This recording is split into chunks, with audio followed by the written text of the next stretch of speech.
Dr. Kari Oyen, welcome to the Vermillion Unplugged. Well, kind of. So I need to start changing this stuff because every time I'm starting to like bounce around places. Because right now we're at the, is it Dalzell School of Education. Yeah.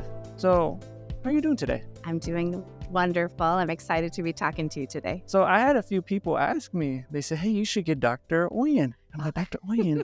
And they say, yeah, she works in, or she's in the psychology area. Yes. And I was like, oh, I should get someone like that. I think I talked to one person, Mark Daniels, who works at Stanford. Oh, yes. Yep. So Daniels. yeah, I was like, well, let's get this going. So what do you do? Yes. So I am an associate professor and the program director of the school psychology program here at USD. And so I get the honor of training future school psychologists. So we have two programs. We have an educational specialist program, and then we also train future PhD students to become future PhD doctors of school psychology. Oh, snap. So what got you into that stuff? Yeah, I always say that I got into this, I think, because my mom was a kindergarten teacher. So she was a kindergarten teacher for 42 years. And my dad was a public attorney. And I always think that school psychology is somewhere in between there. And I was always drawn to helping students that were really having a hard time being successful in school. And so those students that were kind of on the margins, those that were having a hard time with their behavior, or maybe they were having a hard time with their academics. And I was drawn to being able to help them be more successful. And so I became a school psychologist. I practiced as a school psychologist for 10 years. And then after that, I got my PhD, and now I have been a professor here. Just got tenure last year. And so now I've had, thank you very much. And so I've had tenure now for 1 year. And so it's been really awesome to be teaching the next generation of school psychologists. So what's those differences between like a psychologist, psychiatrist, counselor, and all that stuff? Oh, yeah, this is a great question. And so first of all, I always like to start the conversation to say that we know there's a mental health crisis in our state, across the nation. We have a lot of people that are in need, and there's a lot of room for so many mental health providers to really meet that need. There's lots of unique training that different providers get. And so a psychiatrist, what's really interesting about a psychiatrist is that they're first trained in medicine. First they go through medical school, and then they get trained in psychiatry. And so they really specialize in being able to prescribe psychotropic medications and being able to manage that part of somebody who might be struggling with mental health issues. A psychologist, so I'm both a school psychologist and a licensed psychologist. And when it comes to psychology, especially in the realm of school psychology, we are trained in diagnostics, assessment, as well as intervention. We can do interventions. And so a lot of what we specialize is K-12 students. So like if somebody's having a hard time in school, in academics or in behavior, part of our job is try to figure out what's going on and then help give interventions to help things get better. We might help them get into special education. We might also help them be able to have access to like social skills groups or those kinds of things. We also are really good at data. And so sometimes we help with whole systems. Like we might help your whole school be able to be more preventative. So then instead of having all these kids that are struggling with reading, we might put a whole program in place so that we have less kids that struggle with reading in your school. And so, school psychologists really focus on those kinds of things. Counseling does a lot of more of the either individual, kind of working with kids individually with counseling, mental health interventions. Oftentimes counselors also, especially school counselors, can do kind of the classroom-wide interventions where they would go in and talk about things like coping and being able to, deal with the everyday demands of the home and school environment, those kinds of things. And then we also have social workers. I love social workers. They also do a great job of connecting people with resources in the community. So there's a lot of mental health providers and there's a lot of overlap, but I also think we all have a unique role. So I think nowadays there has been like a shift with the mental health stuff because now you hear about it a lot. I could have swore I never heard about it that much when I was younger. And I don't know if like my family's old school, but this is how we were taught. Not everyone, but Like if there was like a, a big issue, something bothering you, the main thing they would say is, and I remember they say, just ignore it. That's it. Just get over it. Right. But then the more I guess it depends what, if it's a trauma or something, but you think about it all the time and it does affect you. But sometimes, I don't know if it varies if you're like a man or a woman or something like that. I don't think it should, but like, I'll speak like as a guy, you don't want to talk about your feelings. Sure. I don't want to, I just got to ignore it. But the more, but it messes with you sometimes. Yeah, I've actually just been reading. There's a book that I've been reading this summer, and it's an old book. Okay, and it's one of those books that I should have been reading, but at the time when it was quite popular, I think that I was raising children, and it's called "Your Body Keeps the Score," and it's the idea that if we do things like ignore things or we pretend they're not existing, our body is still keeping the score and we still are kind of having, a result of whatever is happening to us, our body still remembers that.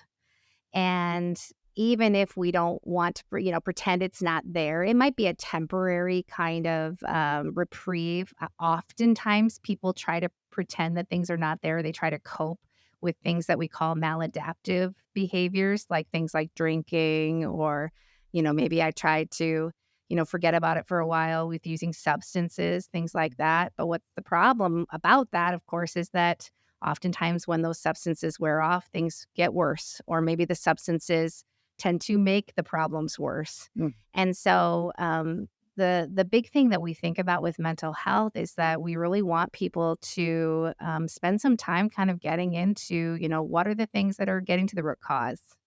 What is making me tick? And when we start to get to those spaces, when we start to make feelings okay and we start to process some of those things, we start to feel a notch better. Mhm. And it turns out when we have a lot of healthy adults that start to feel better, we also have a lot of kids that start to feel better, and we have systems that are starting to feel better, and we have a healthier society. And so, again, as somebody who really cares about kids in schools, I really love to focus a lot on being able to create healthy adults.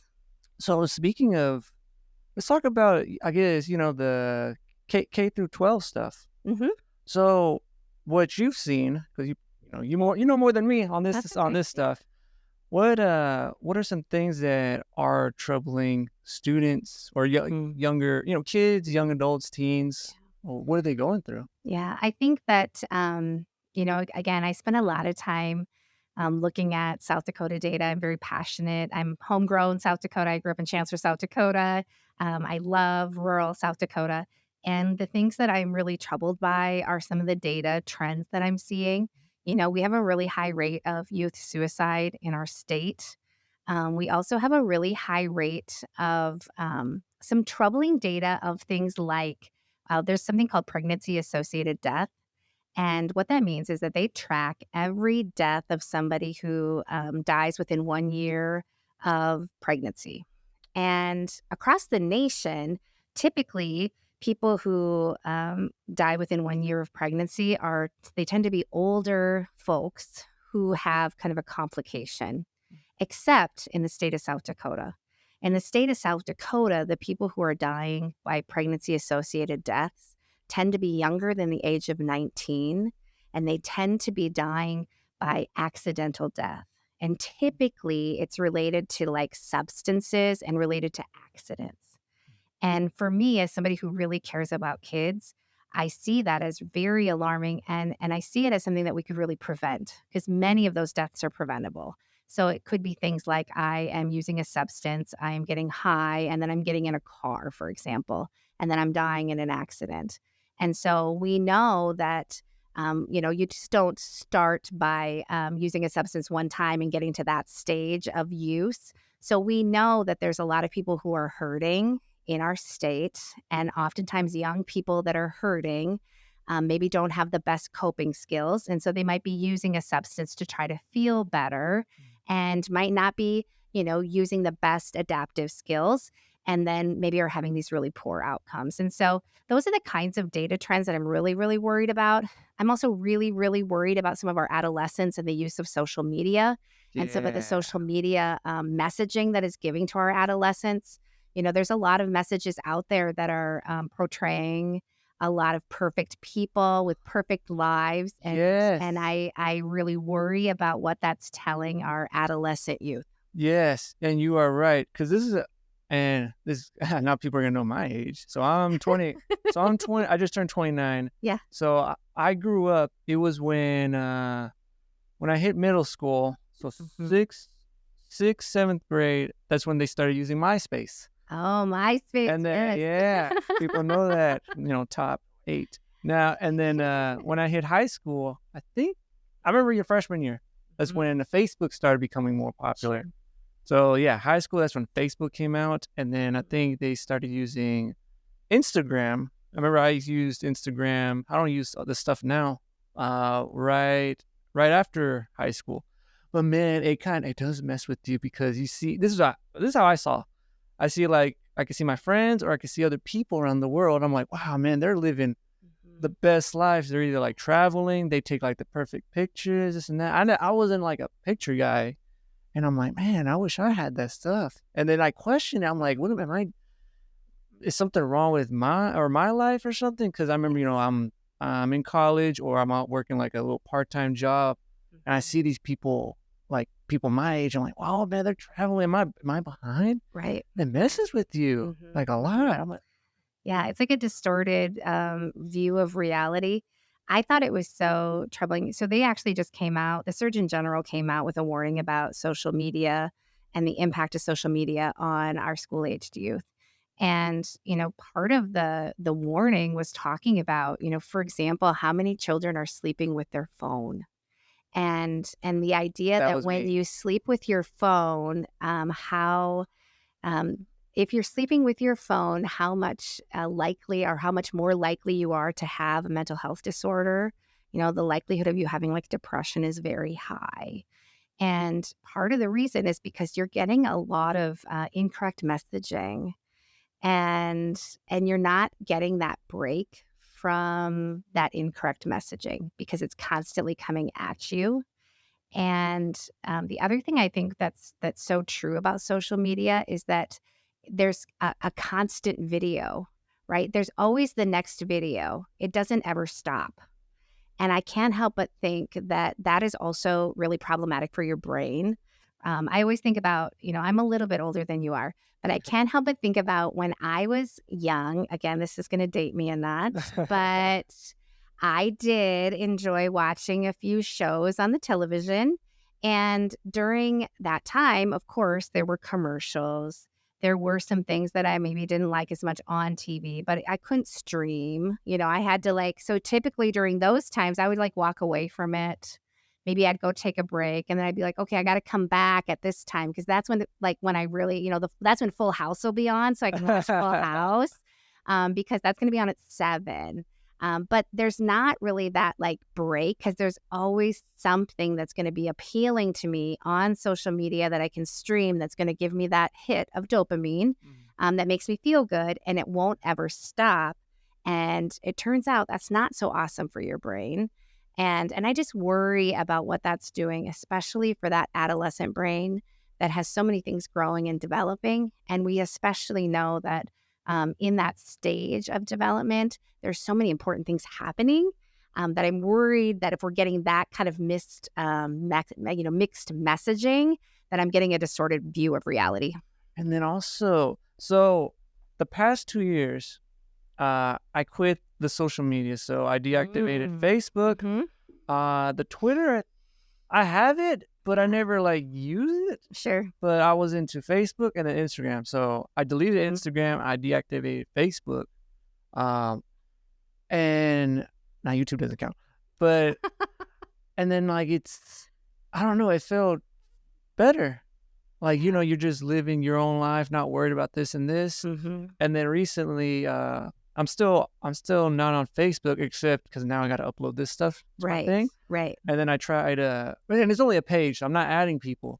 But then I see for example, like Talk of the Town or like some other stuff Sure. going on, and I'm like looking through it and looking Hmm. through it. And I'm like, oh man, why am I, I It sucks you in. yeah, it does. And then I'm like Mhm. looking at But then I do like it because then I can see what happens with my family in Texas, what's going on. I'm seeing the kids are getting bigger. I'm like, Mhm. it's good, it's bad, and this and that. I guess it Yes. depends, but Mhm. And I think a lot of what at least what I hear from, mental health experts, what I experience myself is that, of course, with anything, it's moderation.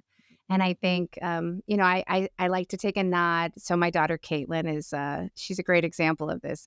She actually taught me on my phone how to monitor my own screen time. Of course, she did. Of course, I couldn't figure it out on my iPhone, but she has that on my iPhone for me, and she taught me how to make it so that your apps, of course, can like have a time limit. mm, And I really like that. And so then it just says, okay, I'm going to have this many minutes on Facebook, or I'm going to have this many minutes on Instagram, and then that's good enough for me.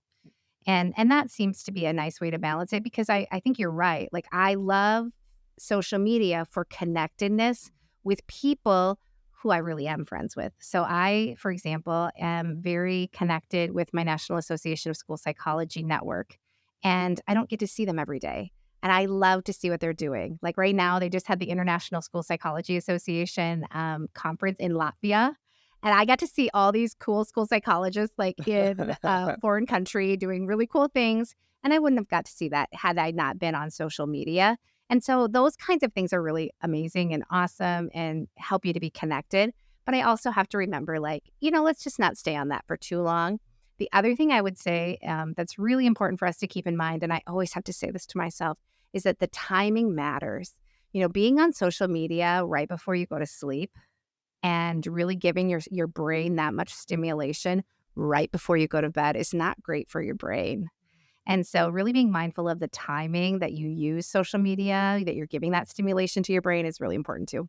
now is the how much you spend on social media, is that the same as just being like on the screen, like just being on the TV? Because I would hear like Yes. when I was before the social media stuff, Mhm. they'll be saying, "Hey, quit being on the TV or quit Sure. being on playing video games, this and that." Mhm. Mhm. Is it the same though, or it hits different? I Social think media is there are different. different things that are hitting on different kinds of apps. I think, for example, I'm also obsessed with Duolingo. I'm like trying to learn Swedish right now. A little shout out to Dr. Julia Hellwig, who took me to Sweden at the beginning of the summer. And so I think that, I'm on Duolingo for at least 15 minutes every day, like, learning this foreign language. That's not hitting at the same part of the brain as me like doom scrolling through Facebook, Mhm. right? And so I think that you have to be mindful of the kinds of inputs that you're getting. And so I think in particular, when it's like really high, I'd call it like high input. That's things like video games. I think about like, I don't play Candy Crush, but those kinds of inputs, where you're getting a lot of visual stimuli, those would be kind of high input things on your phone. Those are the things you would want to limit before you're going to bed. Low input or things that you're doing a lot of learning. For example, my daughter is like obsessed with the New York Times, doing the Wordle and doing the Yeah. crossword, but all those kinds of things, those are probably like low visual input, but you have to like do some learning and some thinking. Mhm. Those kinds of things I think are a different kind of input on a screen. And so I would say, like, be mindful of the kinds of input that you're putting in. And then just, again, try to monitor and make sure that you're also doing things that are not on a screen. Now, what causes an addiction? Mm. Because and then my wife Myra, she says I'm addicted to video games, but and I'll explain Yes. how I think about it. Because and same thing, I grew up with video games, and I remember being like on my Game Boy, my DS, all that stuff, and I love video Sure. games. But it's not like you see like you hear about it, like people like they're Mhm. playing 14 hours and they don't go to sleep, and someone died doing Mhm. this and that. Mhm. But and I thought about it, why I play the video games, and I play I'm not playing like, Call of Duty or this and that. No, I play Sure. like if it's like a single player with a story, or like it could be, Sure. just fun, or like Tetris, or like a VR game, and Mhm. I get, or like a Mario game or anything like that. I get invested in. I love the world and this and that, like Elder Sure. Scroll, or even like Pokemon. Like it's from, Mhm. because there's like a strategy, and then you got to do this, and then there's different chances. Mhm. But I could play that for hours. Sure. But I could I'm not addicted. I could stop, but Right. but I could play it. Like I don't get tired of it. Yeah. So, but Yeah. when is it an An addiction? addiction? Yeah. I always say, I mean, first of all, I am definitely not an addiction specialist. However, I do, as a psychologist, I do work with a lot of children who do struggle with regulation, right? With regulating, being able to take breaks from things that are highly stimulating. I think that the threshold that I see is that when something is interfering with your ability to do your everyday activities, when it gets in the way of you doing your work or being with your family or being able to be successful in your everyday endeavors, that's when I think things become an addiction, or I wouldn't even say addiction. I would say that they become problematic. And that's when we really start to say, hey, is there something else going on here that we need to be able to regulate this? So I need to pull this back. So to me, I think that it becomes about balance, of course. And so if you are spending 8 hours a day on the video game, my guess is that it's probably interfering with your ability to do other things in your life. And so then we probably have to say, okay. And then if you can't stop on your own, right? So we always say that, especially with kids, like if you are trying to stop on your own and you are not able to do that and you need somebody to help you kind of navigate that space, that's where we want people to reach out. And of course, if you're a kid, it can be really hard to reach out to an adult to be able to get help. And in fact, I do love to talk about this. The number one reason that kids actually get help in school. Do you have a guess on what it is? The number one way that kids get help in school. Do you have a guess? I can't think of it. Let me Mm. see. It's actually the number one reason that kids get help in school is the dissatisfaction of adults. Really? Yeah. And the more you think about it, like I love to think about this because it makes sense. So like if you're somebody who's really struggling, but you're not really irritating any adults around you, Mhm. you can really go under the radar. Like if you're super anxious, but an adult doesn't notice, or you're not, again, like if you're really addicted, let's just say you're addicted to video games, but you're still getting good grades and you're not causing any harm, you easily could be missed. Because again, the number one reason kids get help is the dissatisfaction of adults. Okay. And so for me as a school psychologist, I actually spend a lot of time talking with teachers and parents and school psychologists to say, we need to make sure that we not only find the kids that are irritating adults, or I call them chair throwers, but the kids that we can tell that are having a hard time. How do we find the kids that are also quietly having a hard time, that the adults aren't seeing, but they're still having a hard time? Those are the kids that I'm really worried about, because oftentimes they're really internalizing. It's like negative behaviors turned inward. Mhm. And those are the kids that I'm so worried about, because they have the hardest time reaching out to ask for help. And then what is there any like solutions for that? Yeah, I think there's lots of solutions. I don't think there's one thing. I think if there was one thing, we would just do that, and then we would I'd be out of a job, which would be great, right? But I think that part of what we need to think about in schools and in our society is finding, I call it like kind of finding gates, or finding ways for kids or for school systems to have kids get help. So does that mean like we call it screening, but do we have like ways that we can screen for mental health issues? So for example, if you have a kid that's like visiting the nurse all the time because they have stomach aches, headaches. Now, they could be having stomach aches and headaches, but what if they're like super anxious and that's the reason they're having stomach aches and headaches? That also could be a mechanism for them. Like maybe they need some help in that regard. Or if you have a kid that's like missing a ton of school because they're so anxious, Mm. that could be another way we screen. Another popular way that is across the nation, we actually do ask kids, how are you feeling? What's your mental health like? There's really popular, standardized, normed reference screening measures that we can use to say, how are you feeling? Would you like an adult to chat with you and see how things are going?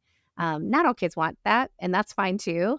And then the other thing I just love to talk about is that oftentimes kids that are having a hard time, they will actually not tell an adult first, but they will tell their friends. And That's so okay. Yeah, I think the that's true. other thing that we need to do is empower kids at school. If your friend says they're having a hard time, here's what you should do. Mm. And so I think that we call that bystander training. How do we tell kids what you should do if you have a friend that says, like, "Well, I want to hurt myself," or "I'm really feeling really down. I'm feeling really anxious and depressed. I can't get out of bed." What should I say to them, and where can they go?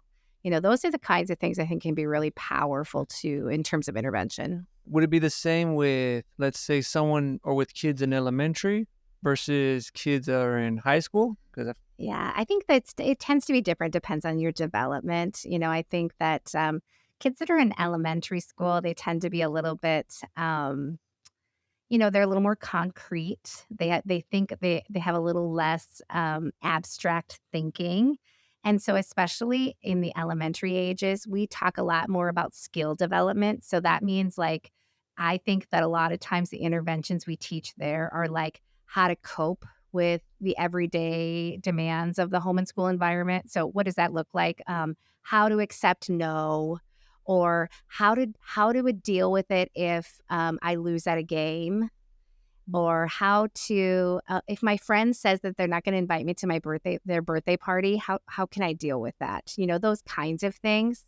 And then as they get older, I think that social skills and some of these we call them adaptive skills. I think we're so nuanced. I actually think they are nuanced for adults. And so then I think it has to become more abstract. And then we start to say, okay, now that this is more abstract, and because we know adolescents are so motivated by peer acceptance, there's elementary school kids are far more likely to really want that teacher acceptance. They're more motivated by adults. That's why kids that are in elementary school think adults are cool. Then you get to middle school and nobody thinks adults are cool in middle school, right?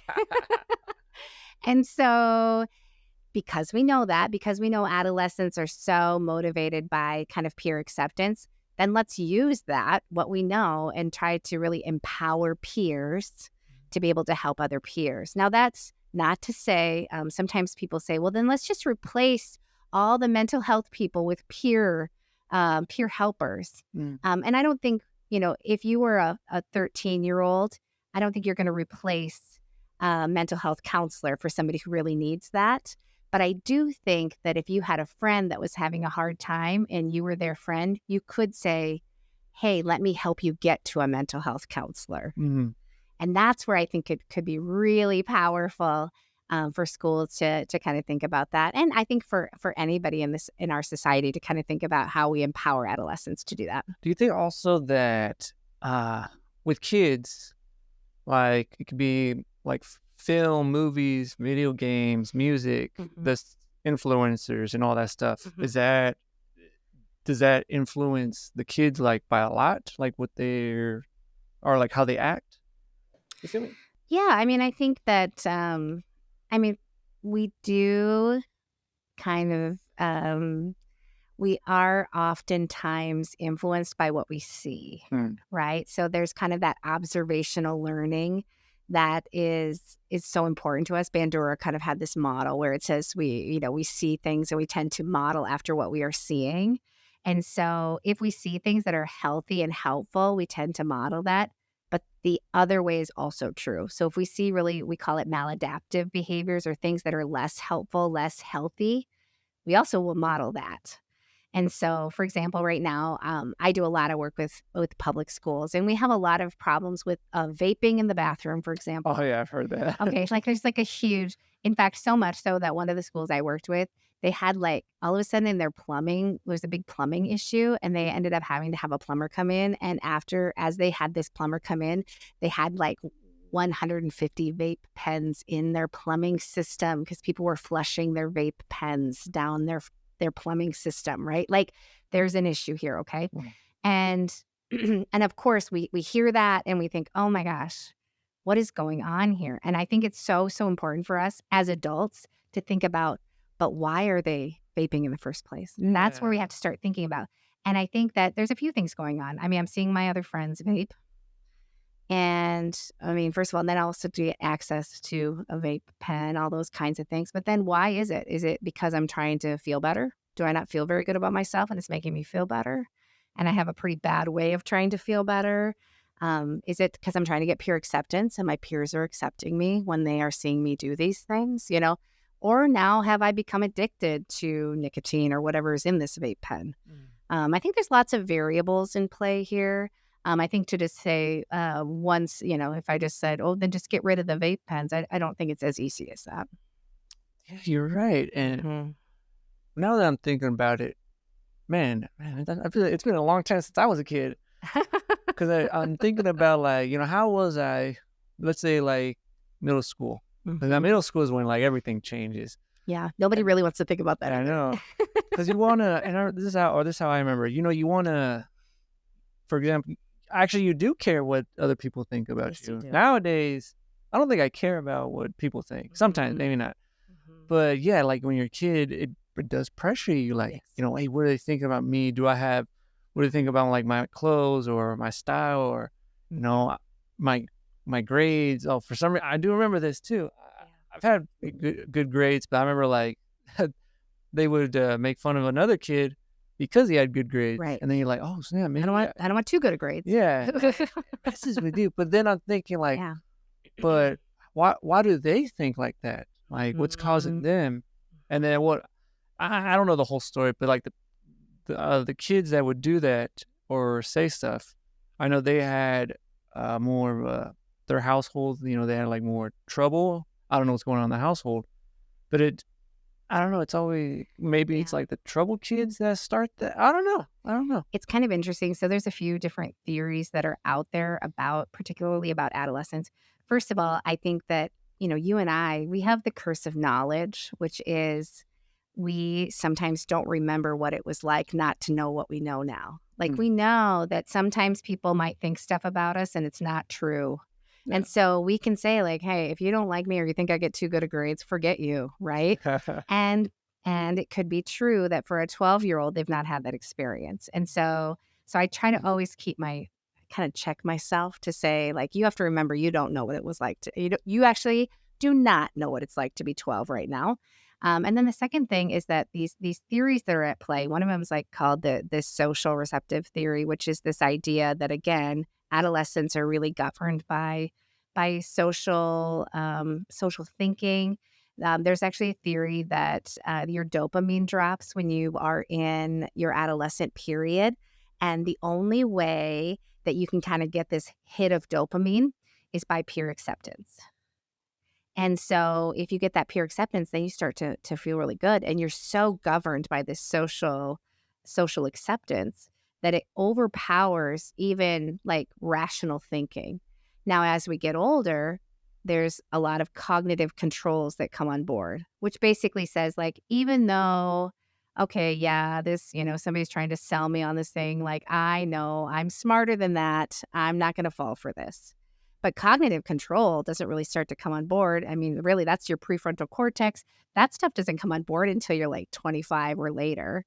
And so you can see, like, you are primed at adolescence to be engaging in a lot of like kind of idiosyncratic behaviors. And you're really looking for peer acceptance. And you might not be feeling very good about yourself. And you're being modeled things that may be good, but also might not be great. And so you're kind of setting yourself up in this environment, which is, I guess, what I would say to you is it's vulnerable. It's Mm. vulnerable. And so, more than anything, I think that you have the potential to be, it could have some potential poor outcomes. The other thing is that I also see adolescents doing these wildly positive things too. Mm. And so I think that though both things can be true, I just know that especially in adolescence, we just have some vulnerable populations, so we should be watching out for them. You think the mental health crisis is getting worse, better, or it's staying the same, and we're just more aware? I think it depends on who you ask. Mm. I think that we're talking about it a lot more. Yeah. I think that what I'm pleased about is that we are getting more funding for things like addressing the shortage of mental health providers. So, for example, in our program here at the University of South Dakota, we just got a $3 million grant to address the shortage of school psychologists in our state. And so we're actually going to be bringing on students this fall that we are going to be giving them funding to be able to become school psychologists in South Dakota. They are going to agree to stay in South Dakota to help address the shortage, which I'm so pleased about. Um, I think that I like that we're talking about the narrative because I think that it helps reduce stigma. So I think about like when I was young, you really couldn't talk about, I'm having a hard time with my anxiety. That would really put quite a bit of stigma on you. I don't think that that's as true now because there's a lot of people talking about it. I even think about Simone Biles, right? We're going to have the Olympics coming up, and she is talking a lot about her mental health and about how that affected her last time she was in the Olympics and about how she's done a lot of work to be able to be ready for this Olympics. And I think that normalizing some of that has been really, really powerful. Do I think that some of that can cause an uptick in the amount of mental health issues? Yes. Do I think we also have some people that are doing a little self-diagnosing from watching TikTok videos? Yes. Yes. Sometimes do I think that matters? I mean, I don't know. Yes and no. Yes and no. But we do know that hard data does say that we do have, I mean, I think about like poor outcome data. I mean, some of that has been on the rise. Now that I'm thinking, man, I don't know if this is like a counseling session. I don't know. Are we doing counseling? Wait a minute. Now I'm thinking stuff from my past. How much do you charge? Nah. But I'm very high price. one thing that I do remember, and it actually, and I remember, man, I'm getting flashbacks now.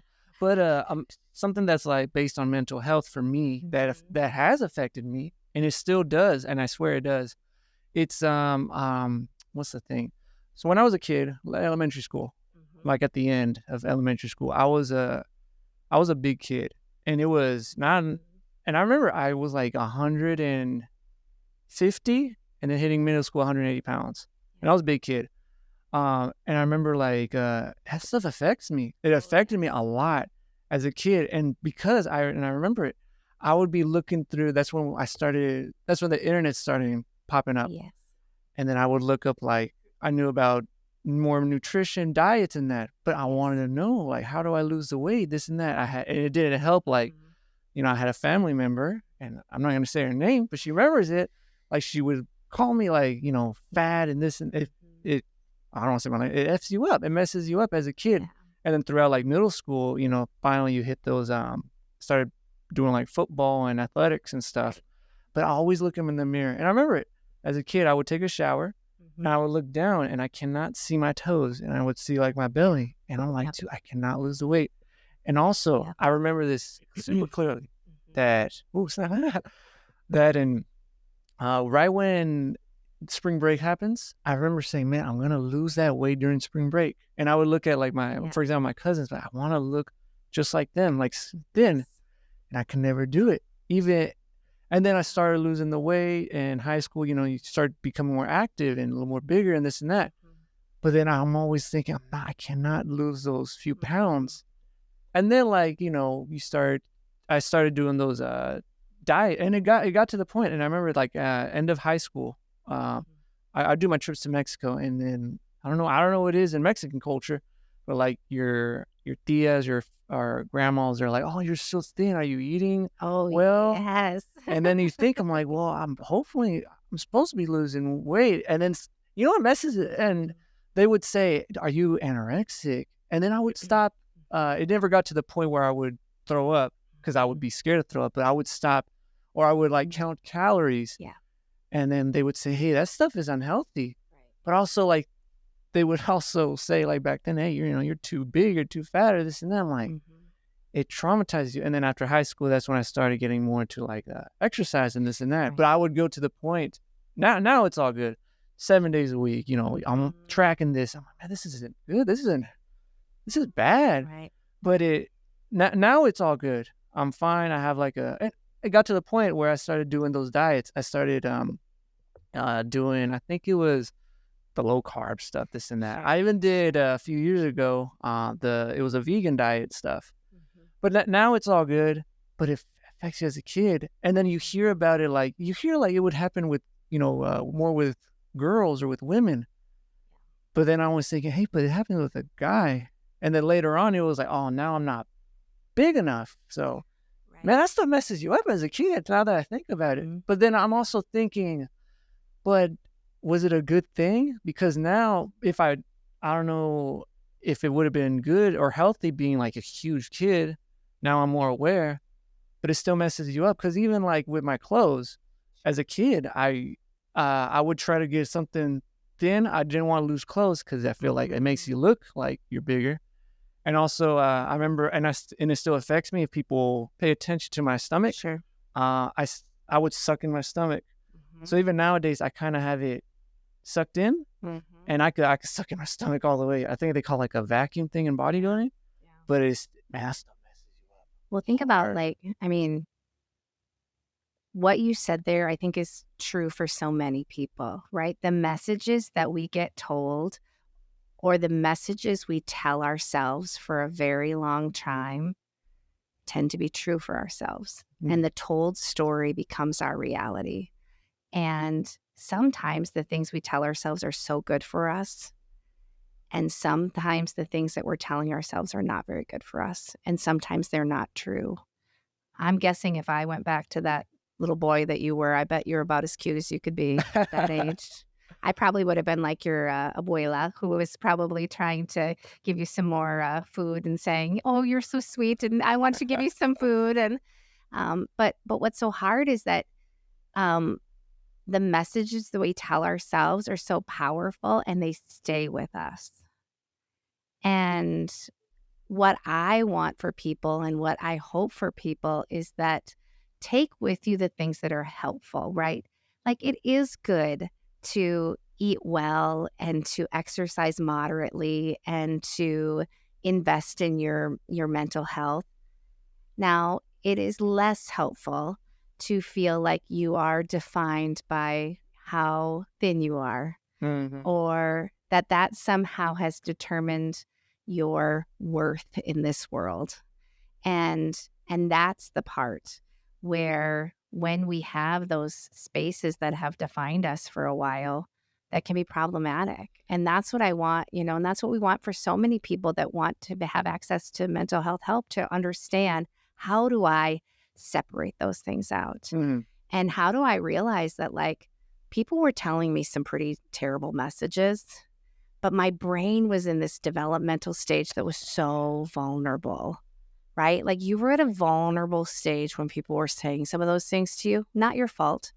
And honestly, you were doing the best you could at that time. And then, and I think about it too. I'm like, was it a good thing or because the good, right? Good and bad. It can be both. Yeah, 'cause the good thing is now, I became more involved in sports. I paid attention to like what healthy and non-healthy this and that. Absolutely. Now, and then you sometimes you'll hear people like for example adults, they'll judge other adults saying, well, why can't you lose the weight, this and it's not easy. But I do understand how hard it is, trying to gain weight or trying to lose weight. So that part, I know that part. The unhealthy parts were like, hey, is it like an example, and I think about it now, like with my daughter, she's 9 years old, and what we do, we eat healthy or this and that, we make food. But like the desserts, like it got to the point, I'm telling you, like I would not eat desserts at all because I was so scared. Even now, like I don't drink sodas, or what do they call? You guys call it pop, right?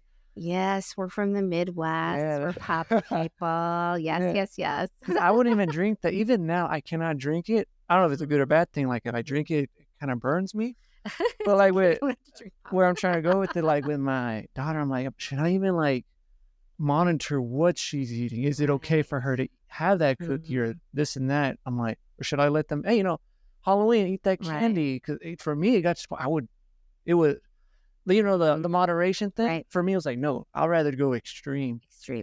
But now I'm fine. Like now I can have those desserts, but I gotta be careful because I mean, say thing, I don't know what it is, but like if you put something in front of me, I'll eat the whole thing. Sure. So I don't know if that's a physical.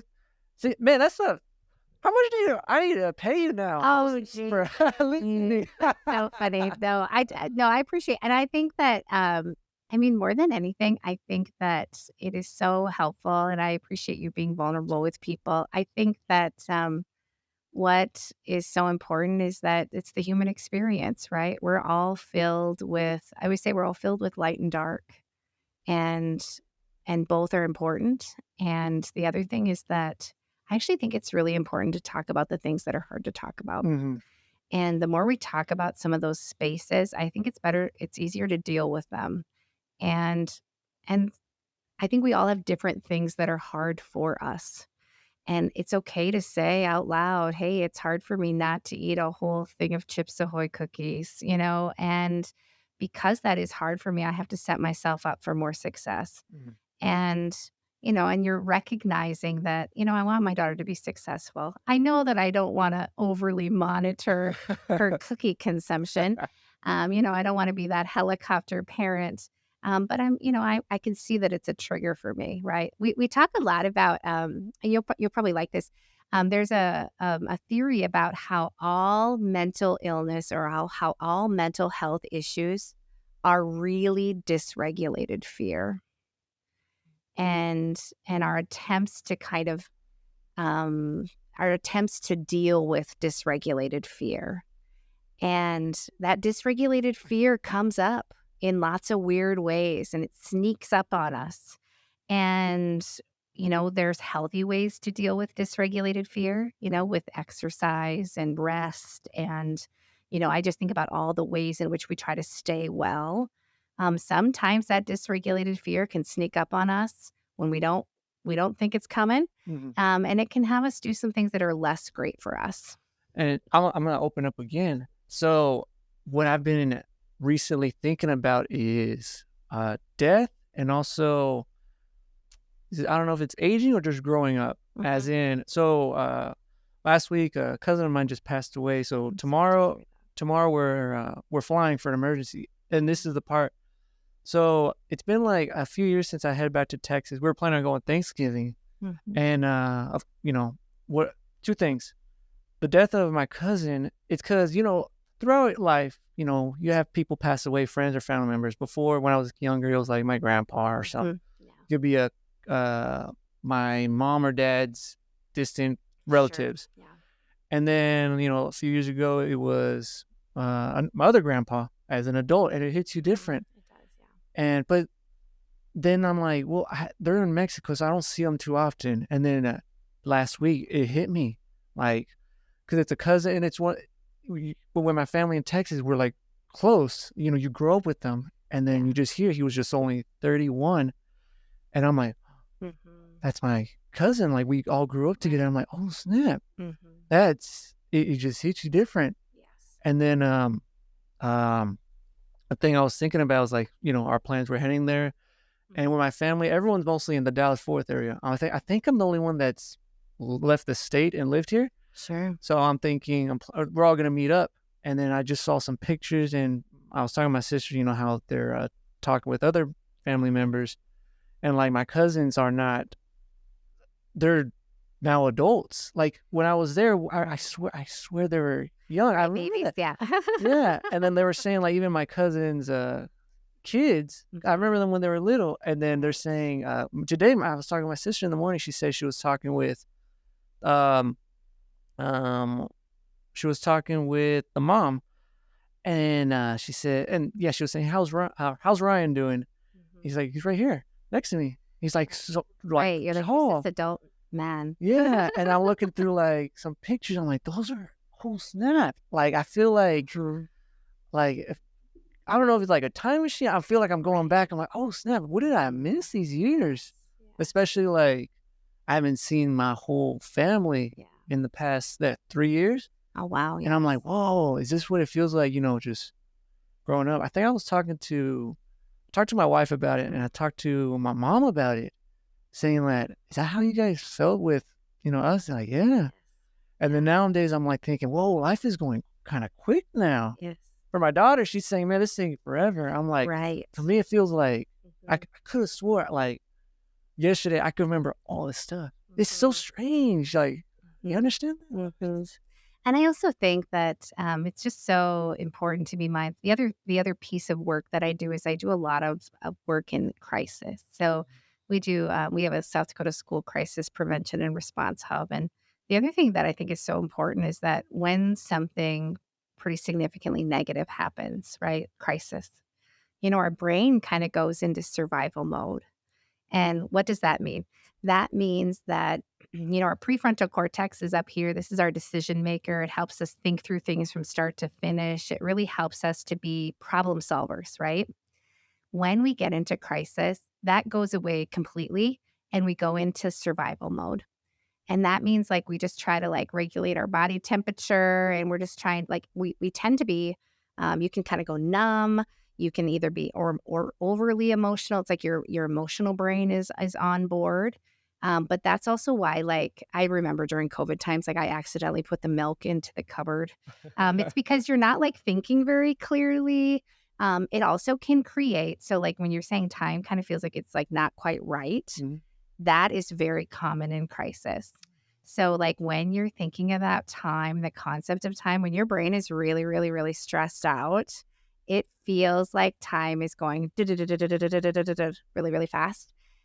Because you can't really like think about the future and it just feels like there's just so many things coming at you truly because your brain is so stressed out that you're not even getting blood and well, you are getting some blood, but you're not getting your problem solver on board. And I think that that's so important to know because you have to take care of yourself even more than ever when these kinds of things happen. And the other thing is that I think about your kids. And what I want you to know is that how your kids will remember this time and how any of our kids remember any time in crisis, they remember it by how the adults around them are acting. And they remember it about, I mean, they look to adults about how worried I should be about things. And so know that your response here matters so much. And they're looking to you to say like, okay, how can I make some sense out of these things that don't make sense?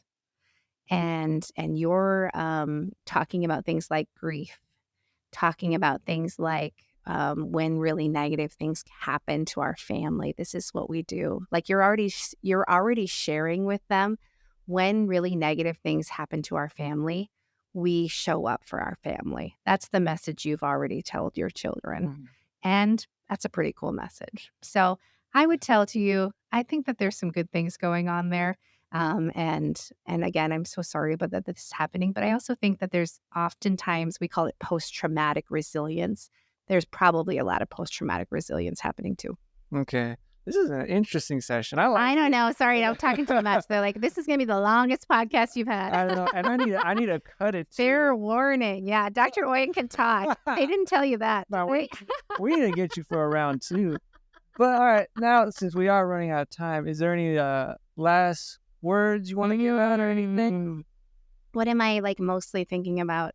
Um, I think that, kind of as I'm like winding down my summer, I think that, more important than anything, I just can't help but think there's so many things going on this summer. We're kind of like being drawn to the busyness of all the activities. And I, for one, am like drawn to, one thing after the other thing. And I'm trying to kind of keep all the different things up in the air. And I'm sure that that is happening to so many people that are in Vermillion right now and trying to keep everything going. Um, I would just say to anybody that's, still listening and to you as well, I put one foot in front of the other. I think you can do anything for 30 seconds. So do that. Keep going, keep trying your very, very best. Lean on those people that are your biggest cheerleaders. For me, it is my husband and my family and my friends. And those are the things that will sustain you. And I'm just so blessed to be a part of a community that has that spirit. I see that everywhere that I go in Vermillion.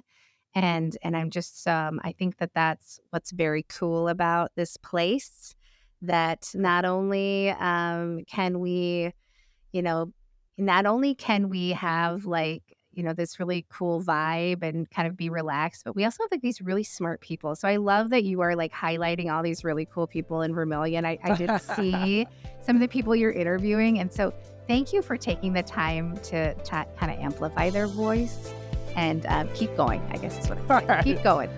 Cool, sweet. No, thank you. Thanks for being on, Dr. Oyen. Of course, of course.